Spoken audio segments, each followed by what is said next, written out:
if anything else comes up. So now it is my pleasure to introduce our presenter, Loretta Tanner from the Alzheimer's Society of Durham region. Loretta has worked in public education for the Alzheimer's Society since 2005. She has 30 years of experience in the field of seniors' mental health and originally trained as an occupational therapist with a certificate in gerontology, later pursuing a master's degree in education. On a personal note, Loretta was part of a family caregiving team for her father, who lived with Alzheimer's disease for 10 years, then her mother, who lived with vascular dementia, and at the other end of the spectrum, she is loving grandmotherhood. We feel very lucky to have her with us today, so without further ado, I will turn it over to Loretta to begin her presentation. Thank you very much, Julia. And again, thank you to the Ajax Public Library for hosting this session and to the participants for joining us in this discussion today. So I would like to start a little bit, but with just a couple of polls just to as a warm up on the topic. So before I get into the slides, I've got just a couple of general polls. So the first one is 5 statements, and you can identify which of the following statements are myths. So are these myths or facts?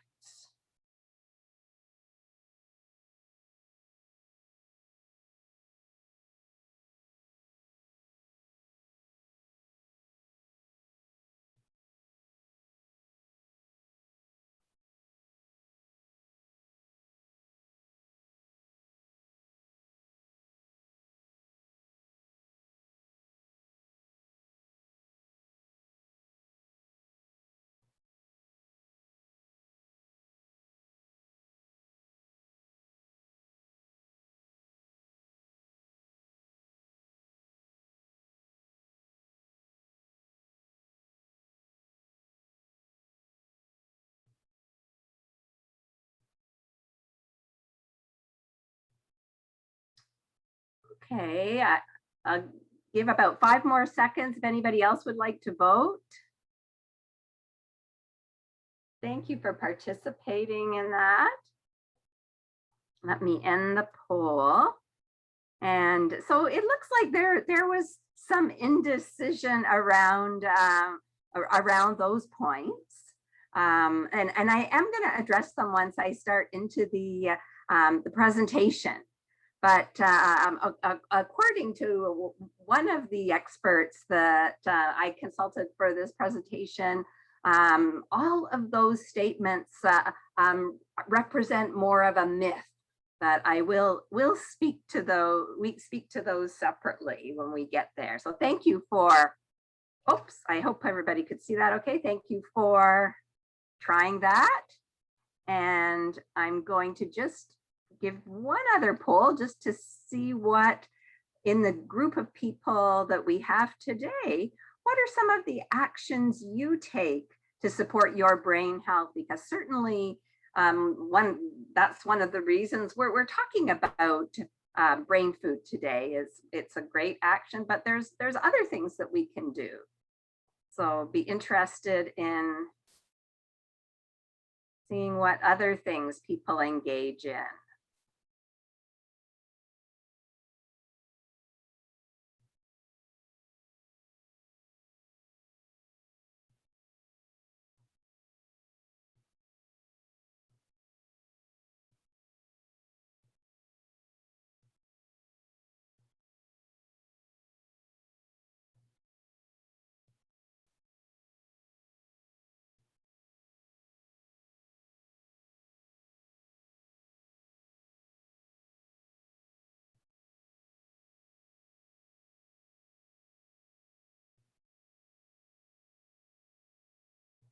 Okay, three more seconds.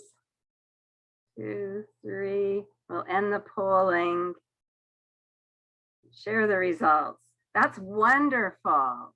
That's wonderful. That's fantastic. And I love the fact that look what stands out as the most common practice that people are doing is even in such difficult times.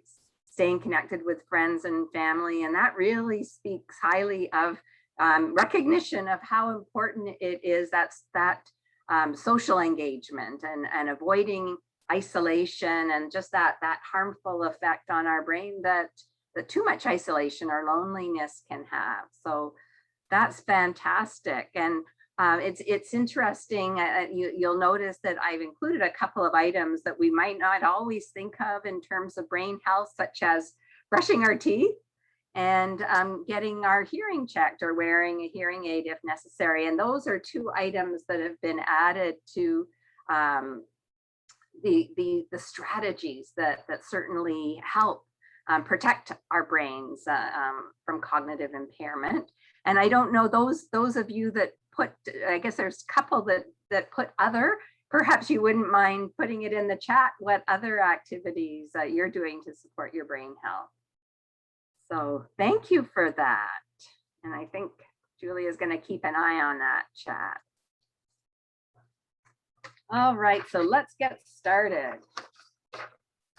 And since this is a presentation at the library, I wanted to give credit to, in terms of the experts that I consulted, and specifically through a couple of their books and their work, is one Canadian and one American. So the woman on the left is Dr. Carol Greenwood, who is a senior scientist with the Rotman Research Institute in the Department of Foods and Nutrition at Baycrest. It's geriatric hospital. She also is involved in teaching and research out of U of T. And she published a book which is full of recipes as well as lots of great information called Mindful. It's now available as an ebook. And more recently, I've become aware of the work of Dr. Lisa Mosconi, and she's the director of the Women's Brain Health Initiative associated with an Alzheimer's prevention clinic in the States at Weill Cornell Medical College. She's also a professor of neuroscience at the New York University School of Medicine. And she's also published a book called Brain Food. So there's some great publications that delve in more detail about some of the things that we're talking about today. And certainly the research on this topic is growing. Now back to those myths that we talked about. So according to Carol Greenwood, these all represent myths to a certain extent. So the first point about not having a history of dementia in my family. So why should I worry about my brain health? And is just a reminder, and I know at the Alzheimer's Society, we're often talking about this, that while there might be a number of genes that have been identified that are associated with dementia or increase the risk of dementia, not all individuals who carry those genes develop dementia. So they're generally speaking, we're talking about sort of predisposition. They're not certainty. And many individuals without any genetic risk do go on to develop dementia. So usually we're talking about multiple risk factors, and certainly our lifestyle choices can play a role in either increasing our risk or protecting us. And many of the factors that we looked at in that second poll were important actions to reduce that risk for dementia. So something we all need to think about, just by the factor that we're on this earth and we're aging over time. And the point about focusing on a few healthy foods and not worrying about the rest of our diet. And the reason that this is a myth is because we do need, just in terms of our overall nourishment, we need a large variety of nutrients to support that optimal brain functioning. Certainly a very important organ. And there might be certain foods that we highlight that are particularly healthful for the brain, that we talk about them being high in antioxidants. There might be others that will have other healthful nutrients. And I think that's the point of having a food guide, is that helping us choose foods across all of the food groups. And those groups include meat and meat alternatives, dairy, grains, fruits and vegetables, and then across all classes within a food group. So that way it sort of helps us meet our nutritional needs, and so that array and that diversity of choices is helpful to us. I don't have time to prepare healthy meals, and I can relate to that. It's something many of us can relate to, and it doesn't necessarily have to take a lot of time, but certainly under times of stress, it's definitely challenging. There's many recipes, for example, in the Mindful book that can be pulled together in under 30 minutes. And Carol Greenwood likes to point out that if we were able to boil water or cook prepackaged pasta or microwave frozen foods, then you're a good way towards much of that food preparation. So I'm not necessarily looking to convince you, but I would like us to have a chance at the end of the talk to share what tips that you have in terms of preparing healthy meals in an affordable way and quick and easy way. The fourth point, you can't prove that certain foods or nutrients improve brain aging.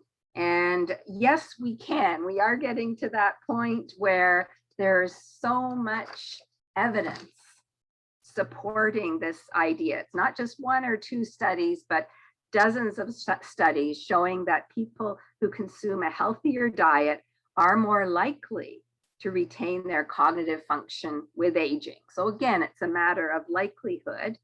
And generally speaking, these studies are showing associations. So that association that those who eat a healthier diet also have better brain function. And that still doesn't always give us absolute proof. And researchers do need to explore what happens when individuals who eat a poor diet actually change their eating habits. So there are some studies that are trying to look more for that change in cognitive function that come with changing eating habits. So that those studies are underway. And that I'm glad most of you thought that 0.5 was a myth, that if a little bit of a vitamin is good, then more is better, because that's not true. And most of the studies that do relate to vitamins or mineral intake and poor cognitive function, and we might be talking about an iron deficiency or a vitamin B12 deficiency. Those are some of the nutrients that have been associated with poor cognitive function. So again, we are talking specifically about a deficiency. So correcting a nutritional deficiency is definitely a good thing. But certainly as we increase our vitamin and mineral intake, we kind of help the processes that are involved in our brain, but just to a maximum level. So more does not necessarily help, and it is possible to eat too much of a good thing, particularly if we're using nutritional supplements as well as consuming fortified foods. So that is something that certainly nutritionists talk a lot about, is really looking at getting our nutrition from food as much as we can. So that's all courtesy of Carol Greenwood. And just as a reminder, as we are talking about brain health, that the following a healthy diet kind of comes into the context, as you identified, with other risk reduction strategies. And so you're seeing a sampling of those, and particularly the way when we look after our heart, we're also looking after our brain, because disorders, chronic disorders such as high blood pressure, elevated blood cholesterol, type 2 diabetes, all of those things have been associated with the increased rates of cognitive decline with aging and increasing our risk for dementia. So by taking steps to keep those conditions under sort of well managed and under control. We're taking steps also to protect our brain.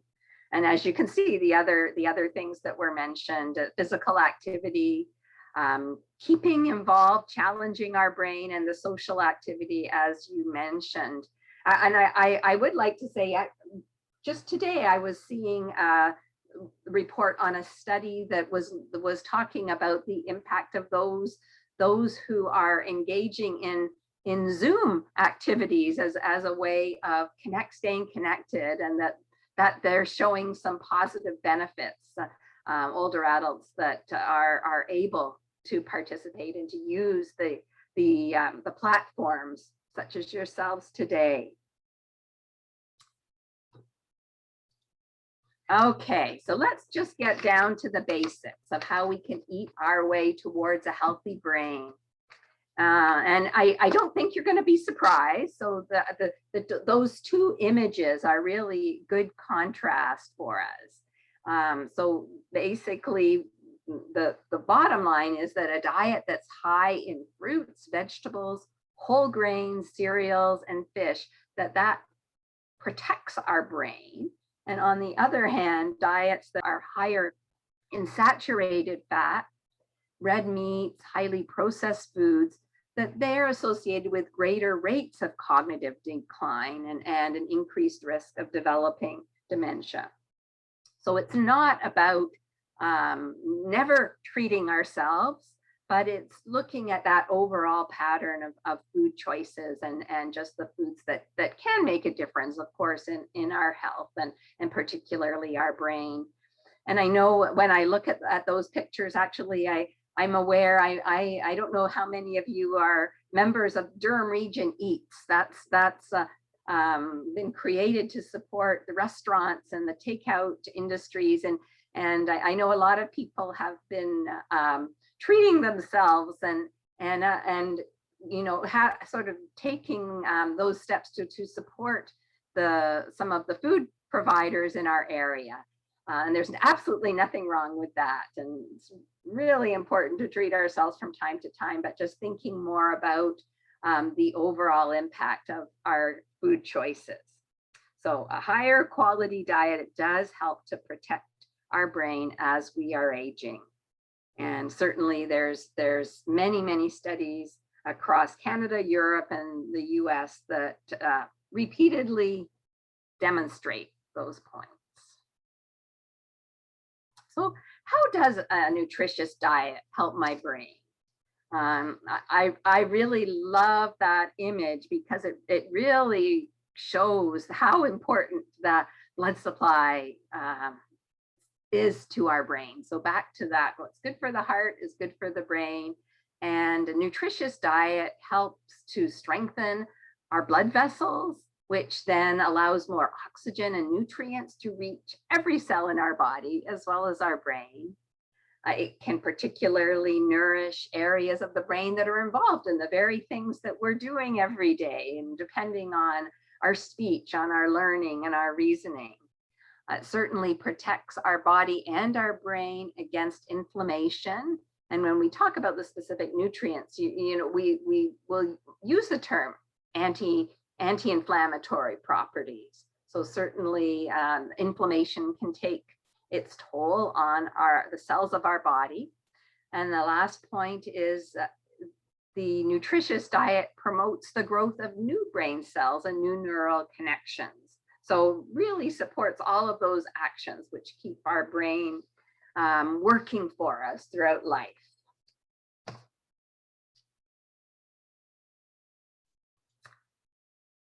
So what are some specifically some delicious brain healthy nutrients?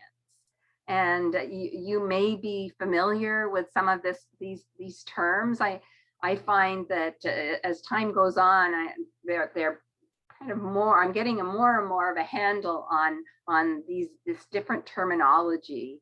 It's something that perhaps maybe 20 years ago, we may not have been using a lot of those terms, but we're seeing access to more information, more articles, more books that provide us with this information. So hopefully you can see those pictures on the right side. So it's a little bit of a match the picture to the particular nutrient that we're going to be thinking a little bit. So in terms of some specific nutrients that are supportive of brain health, we start off with a collection of natural substances found in plants, so that have the term phytochemicals or polyphenols.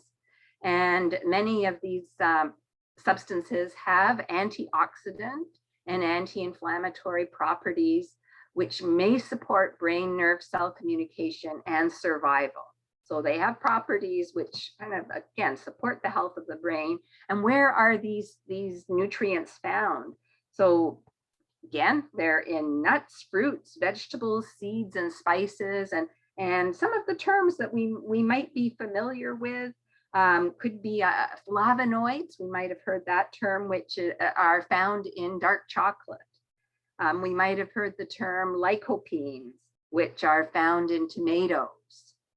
I'm less familiar with the substance that has the properties within berries, but it's known as anthocyanins. And so that speaks to those deeply, richly colored fruits and vegetables. And we see some blueberries there in our pictures to the side. And another one that we hear a little bit about is the substance within turmeric, which is considered a polyphenol and is known as curcumin. So all of those are natural substances which have some of these positive qualities of antioxidant, anti-inflammatory properties. So the next category of nutrients include foods that are rich in vitamin E. And as you can see on the slide, vitamin E also has antioxidant properties and is known to be involved in immune function.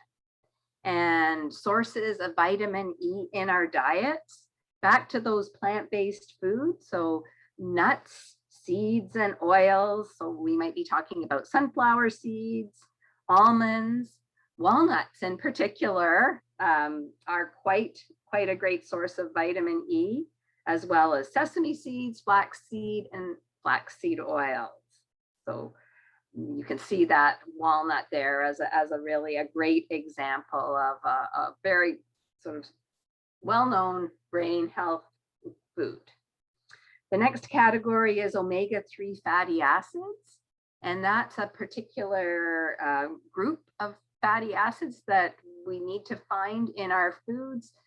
They're essential for healthy brain function and may play a role in reducing inflammation. So where can we find those omega-3 fatty acids? So we often talk about the cold water fish or the fatty fish such as salmon, mackerel, sardines, herring, and I know they're perhaps not always, other than salmon. I'd be interested to hear what kinds of fish people include in their diet, but trout is also on that list. Also soybeans, that flax as well, the oils, soybean and canola oils. And there are some beverages that are fortified with omega-3 fatty acids, as well as eggs. And I know what, for instance, when I'm shopping, I sometimes choose a margarine that is specifically fortified with the omega-3 fatty acids. And monounsaturated fats contribute to healthy blood flow throughout the body. That's involved in helping us fight high blood cholesterol and hypertension. And the big sources of monounsaturated fats, for those of you that like avocados, that's a great source. Olives in particular, and therefore olive oil and canola oil. So those healthful oils, as well as some of the nuts that we might be enjoying. So pecans and almonds fall under that category. I'm hearing more and more, of course, about the brain health benefits in many ways of fiber, which helps to stabilize our blood glucose levels, our blood sugar levels, and helps to lower blood cholesterol. And hopefully you can catch that bowl of oatmeal there as a good source of fiber, but there's other choices such as lentils and beans, as well as whole grain breads and brown rice. So fiber is going to come up, and again, when we talk a little bit about the brain gut connection. And the last particular brain healthy nutrients are folate and vitamin B12, which are involved in keeping our blood vessels healthy and also required for essential brain cell communication. And we find folate in those dark green leafy vegetables that we hear so much about and are encouraged to eat daily if possible. So vegetables like broccoli and spinach, but also legumes such as chickpeas, beans, and lentils.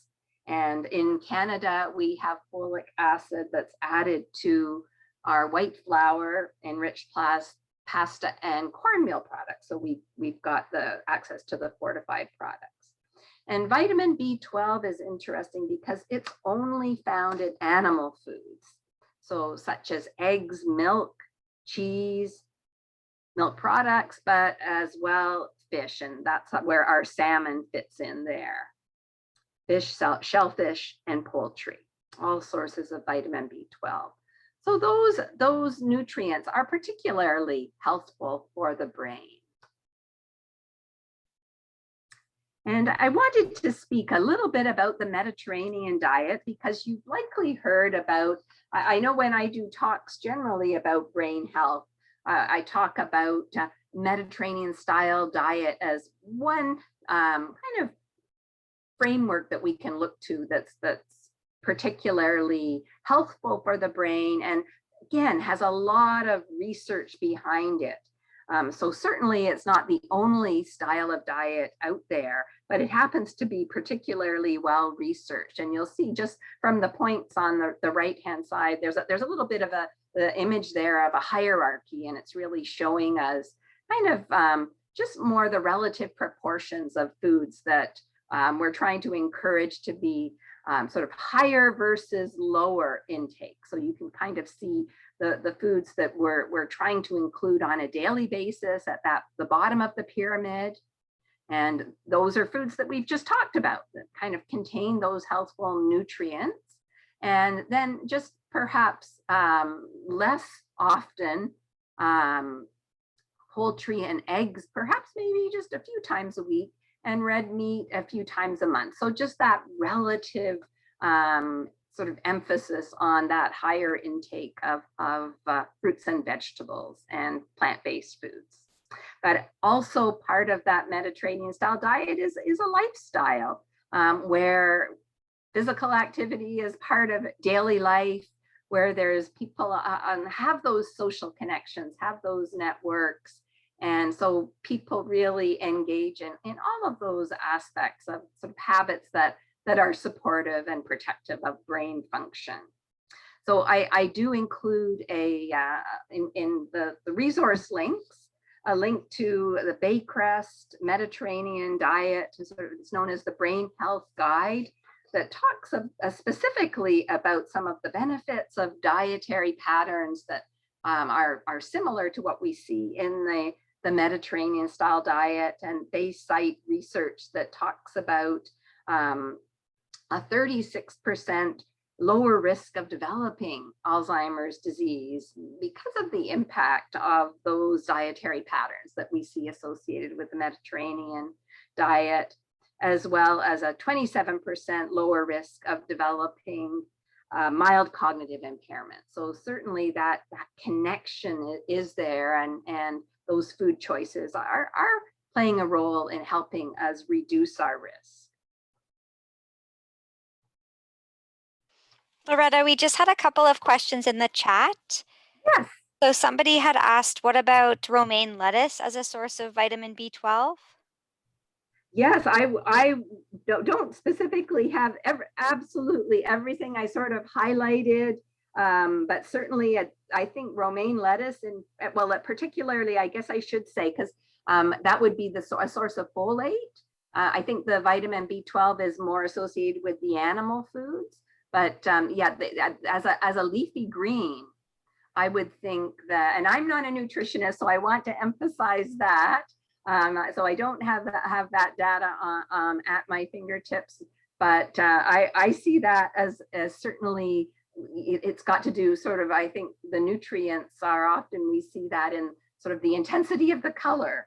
So I think romaine is particularly got some of that deep green that we see also in broccoli and spinach. So, and I can follow up on that just to compare that.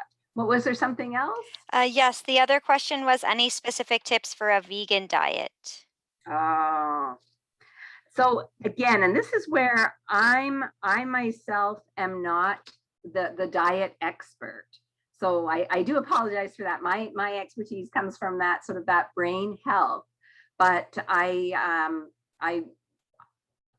can perhaps do some sort of cross-referencing with the experts that I consulted. So Carol Greenwood and Lisa Mosconi, and see if I can send some resources to follow up. That would be great. Thank you. Okay, thank you, and thank you for the questions. But certainly, again, I don't have that data. I would just be giving you kind of more sort of my personal experience, but certainly there's access to a lot of those nutrients that we're talking about through that vegan style of diet as well.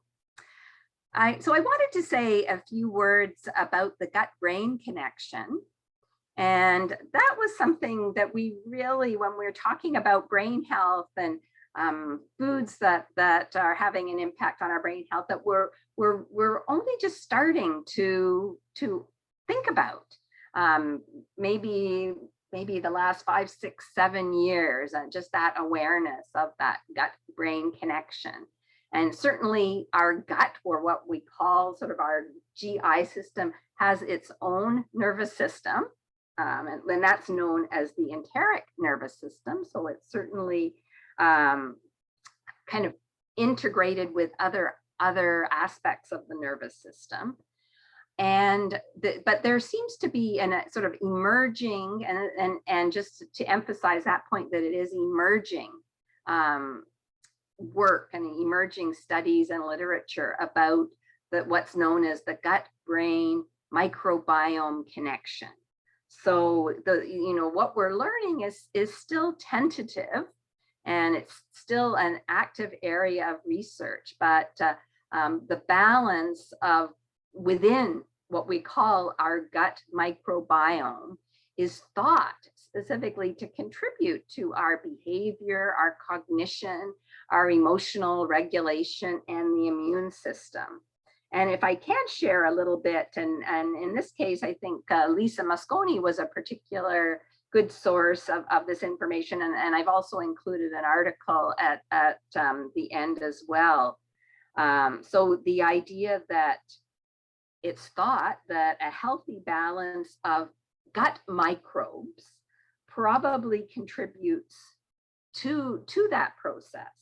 And when we talk about gut microbes, we're thinking about the fact that our gut, or our GI system, is home to trillions of bacteria and other microorganisms. So we call that the microbiome. And it's thought that the vast majority of the gut bacteria are beneficial to our health. So they have functions like helping us digest food, powering up our metabolism, producing some of the essential vitamins, and that gut bacteria can help us fight on behalf of our immune system, protect us against harmful microbes that can cause inflammation. And newer research is revealing that, as we've said, that microbiome balance is involved perhaps in several aspects of brain health and behavior, and particularly our reactions to stress and anxiety, while supporting brain longevity. So this is just information that we're starting to understand. So what are strategies that help us to support that what I'm calling the microbiome, to keep that healthy balance. And it's the same kinds of things that we've already mentioned. So everything is speaking from a varied diet, trying to limit the processed food. So highly processed food sort of doesn't have that same helpful effect. As well as what really stands out is consuming adequate fiber. And so certainly there have been studies that have looked at older adults and looked at the amount of fiber that are being consumed in their diets, sort of that relative contrast to fiber and lower in animal fats, and kind of found those relationships between low in fiber and high in animal fat, that might actually lead to or contribute to weaker immune systems, whereas having the higher fiber, that may be linked with sort of that stronger immune system as well. So this is really very interesting information that the scientists are learning. And in terms of what helps us, so what are the elements of sort of that improving that gut microbiome? And it's important because, as I say, I'm trying to provide information. I'm not a dietitian who is schooled in kind of specifically guiding us to our unique dietary needs. And I think we have to be aware that there's not just one right way of eating. So certainly every person is as different, but the kinds of principles that we think about in this area is back to that, having a wide and varied range of plant-based foods. So what we've already talked about, the fruits, the vegetables, the whole grains, legumes, nuts, seeds, herbs, and spices. Eating more fiber. And we talked a little bit about the role that fiber plays in kind of feeding that healthy bacteria. Avoiding highly processed foods. So again, sort of leaning more towards whole foods as much as possible. And as well as in thinking about probiotic foods, that might encourage more microbes to grow. And that's food that contains live bacteria, such as fermented foods like yogurt or kimchi. So those are some of the elements of that kind of the factors that can support our gut microbiome. And certainly we can look also particularly at foods that are high in fiber, and top of the list, be nice to actually have done a poll on that, but raspberries and prunes kind of stand out in the fruit department. Artichokes, green peas, and squash stand out as vegetables. And actually one of the things I've noticed with Lisa Mosconi's books is she includes quite a lot of charts which kind of show the content of the various foods that we're choosing. Should we be trying to look for those that have sort of have higher amounts of certain nutrients? So that's just a quick look at that gut brain microbiome. And I've included a couple of links for further reading on the very last slide.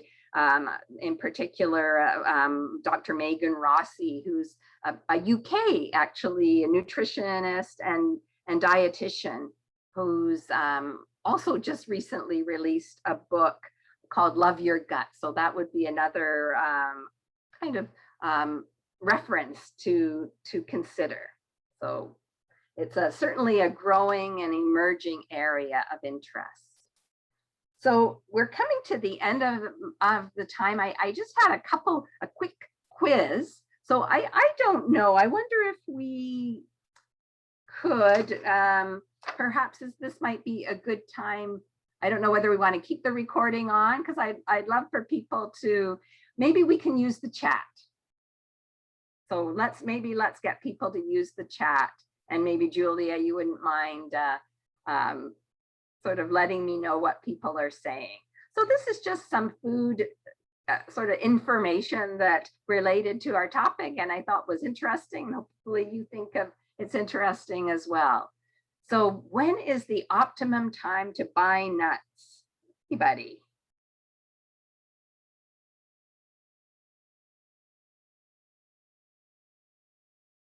It's a good question, isn't it? We don't necessarily, I don't think we harvest them ourselves in our neck of the woods. So I see that someone has responded anytime. Ah, and you know what, perhaps from a point of view of packaging, but apparently those places that do, it's harvest time. So naturally where they're freshest and that's in the fall. And so that's, but I think when we're not, if it's not something we have access to fresh, it could be hard to identify if we're getting the freshest nuts or but we're depending on our expiry dates if we can find them. But And someone did comment the fall as their yeah. answer. So Oh, excellent. Well done. And what nut contains the most omega-3 fatty acids? Any thoughts? and someone has guessed walnut. Right on. Yes. So that's right up there. Yes. And so certainly in terms of nuts, it's very high, and it in foods in general, it comes right after salmon as a source of omega-3 fatty acids. And interesting, another category of vegetables that seems to be getting attention are those cruciferous vegetables. So I'd like to put it to you, could I get you naming some cruciferous vegetables? So someone has said broccoli and cauliflower. Well done. I wish I had prizes and awards, a piece of broccoli to share. Absolutely. So though it's that category of vegetables, like, that includes arugula as well, but yes, broccoli and Brussels sprouts, cabbage, cauliflower, as you've said, and kale comes into this category as well. Oh, we could go on and on. So they have been particularly, that whole category of veggies, associated with, again, greater preservation of cognitive function with aging, known to be high in fiber, vitamins, minerals, as well as some of those natural compounds that protect us against sort of that antioxidant properties and help. So again, there's no one that stands out better than the others in terms of brain health. So that style of vegetable is particularly healthful. What are the healthiest fats?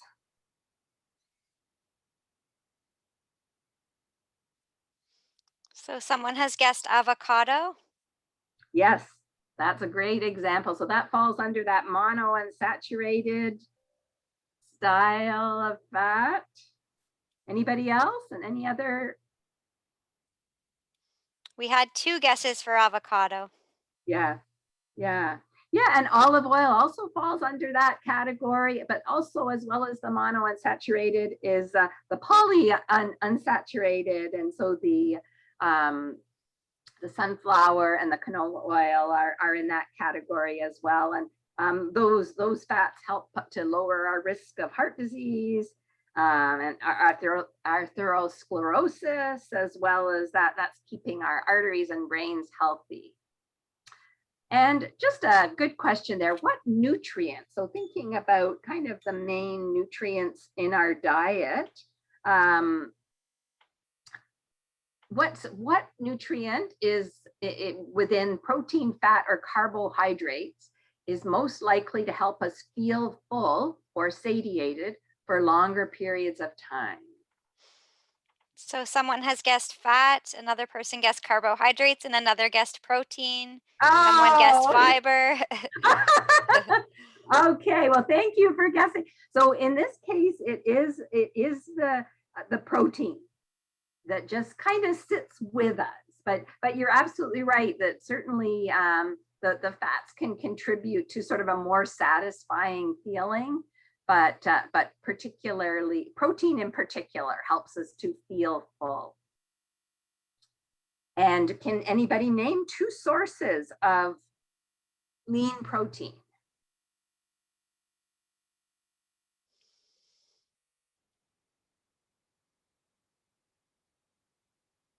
So someone has said fish and chicken, Yeah, excellent. Very good. lentils.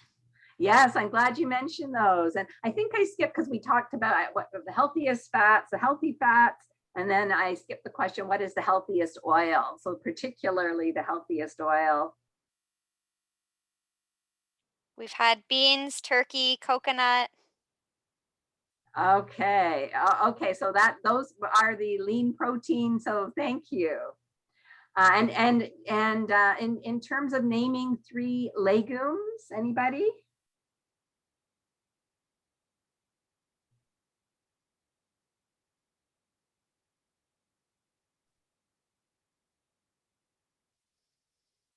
So one person has said chickpeas, Yep. Excellent. Anybody else to help that person? navy beans, and Yes. lentils, peas. Wow, Well they're all done. coming in now. Okay. They're coming fast and furious. And I put in a bonus question. Are legumes the same as pulses? Has anybody heard the term pulses?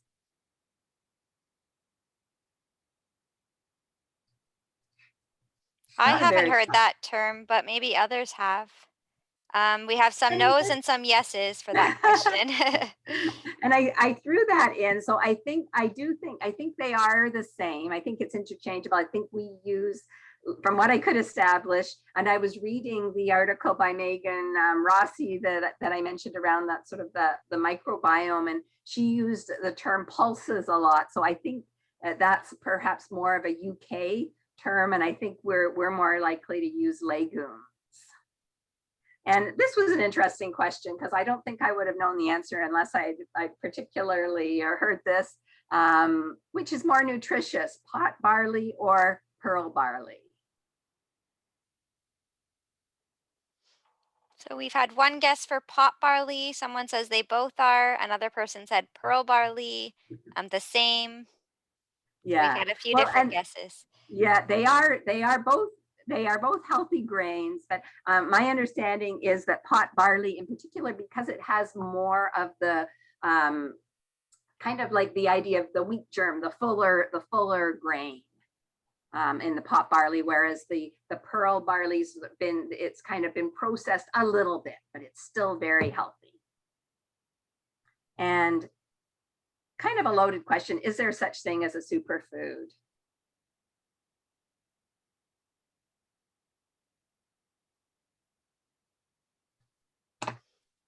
So we've had someone say no, another person said yes, another no.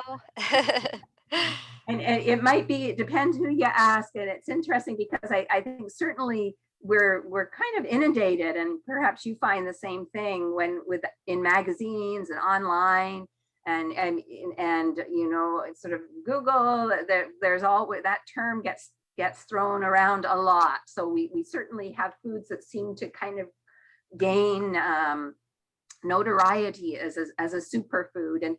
But generally speaking, I think people like Carol Greenwood and Lisa Mosconi, those people that study this area a lot, they're not fans of the idea of superfoods, because I think it's their position that again, we really need that sort of wide diversity of foods in our diet and nutrients, and trying to get beyond fads. I think Lisa Mosconi likes to talk about that idea that, rather than kind of a fad, that, it's better to sort of go with those classics. And so again, that well-balanced diet and thinking about the food groups and the classes within the food groups, kind of giving us all of our nutrients. So those are my thoughts that I wanted to share with you today. The next slide is really just about the services of the Alzheimer's Society. So certainly happy to answer any questions if you have questions about our programs and services. We have a wide variety of programs, and you can see the different categories within families, our support services, and individual and groups. A lot of education and training options, as well as public awareness, which is part of what we're doing today. We have active living programs, a young onset adult day program, and recreation programs. A lot that we're doing right now is still online, but we're hopeful as well that we're going to get back to our in-person programming. We run French language programs. We have a respite, sort of a respite funding program to support people accessing a break. We have access to memory clinics through a group of our staff. So we have a lot going on. So we're always keen for people to be referred to us or to give us a call if they have questions, and then we can explain what we've got to offer and how we can help. So we really do hope that if anybody is diagnosed with any form of dementia or is dealing with mild cognitive impairment, that they get in touch and we can talk to them about how we can help. And that's my presentation for today. You've got contact information, and I will share the slides with you afterwards, and some great resources there so that you can listen to a couple of podcasts of the people we're talking about.